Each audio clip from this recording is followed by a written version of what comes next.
সালের 21 জুলাই একটি দুর্ঘটনা বাংলাদেশ বিমান বাহিনীর একটি প্রশিক্ষণ জেট স্কুল ক্যাম্পাসে ঢুকে পড়ে, যার ফলে অন্তত 25 জন নিহত, শতাধিক আহত, অনেকেই এখনো ঘুমিয়ে আছেন।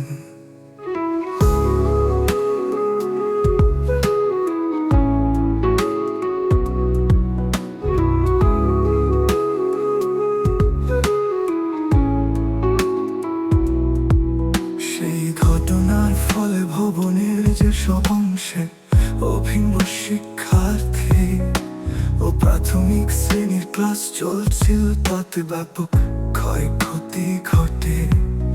এই ঘটনা শিক্ষা প্রতিষ্ঠানের ক্যাম্পাসে নিরাপত্তার তীব্র অভাব নির্দেশ করে।